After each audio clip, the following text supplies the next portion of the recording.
So most of my audience consists of people who either own a business or plan to. They have no idea when they should even be thinking about selling. So you said something most business owners don't even think is possible. You teach companies how to double revenue without selling more stuff. Break that down for us. What does that actually mean? Yeah, happy to do so. So let's say you have a business, whether you're a plumber, whether you've got a retail store, whether you've got a marketing agency, print shop, whatever. You got a business. Let's say you're doing $500,000 a year in revenue. And you say to yourself, to get where I need to be, to hit my financial goals, to be where I need to be in life, I really want my business to be doing $1 million a year. Most business owners then look around and go, okay, how do I get there? Well, I got to sell more stuff, right?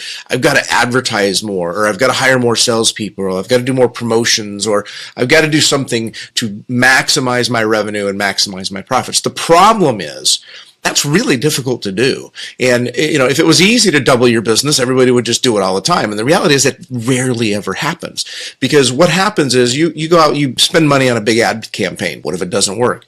You hire a new salesperson. What if they don't work out? And you're taking a lot of risk and a lot of gambles. And so businesses that try to accelerate their growth organically quite often wind up actually suffering rather than succeeding. Okay. But there is a way of doing it that minimizes your risks and maximizes your opportunities, and that is growing through acquisition.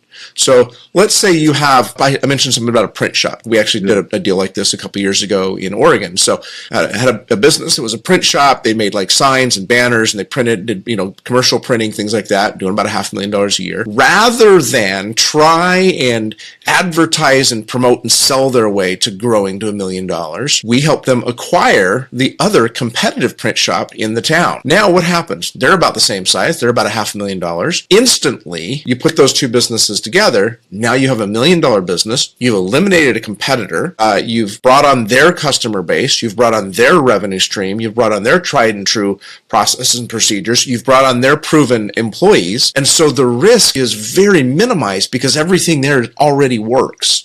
And you put the two together, and it works really, really well. I learned this model about 20 years ago. I had a business. We were doing about $1.5 million a year in revenue. It was an e-commerce business. I had a competitor that was pretty fierce competitor. We were duking it out, and we were battling in a number of ways. And my division was part of a larger company, my e-commerce division. I had gone to our CEO, and I'm like, yeah, there's this other competitor, and they're kind of a pain in my butt. And he said, why don't you buy him? I was like, I don't know. I hadn't even thought about that. And he goes, call them up, see if they're for sale. Okay. So I called them up, and I said, hey, you know who I am. I know who you are. We're always butting heads. Would you be open to selling your business? He's like, yeah, I'd be open to it. Conversation started.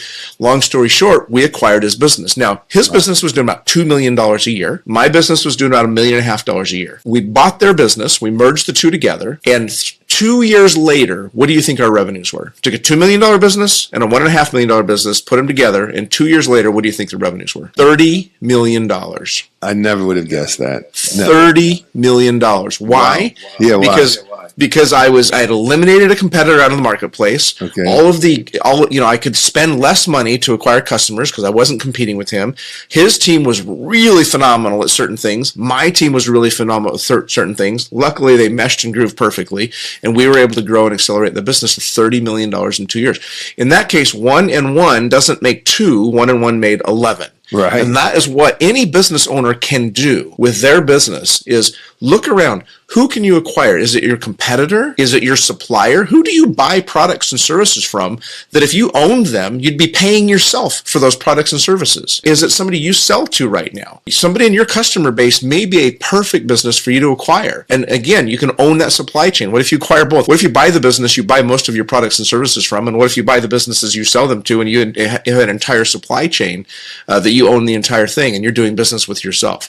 That is leverage. That is how you can turn a small business into a multi-million-dollar enterprise very quickly.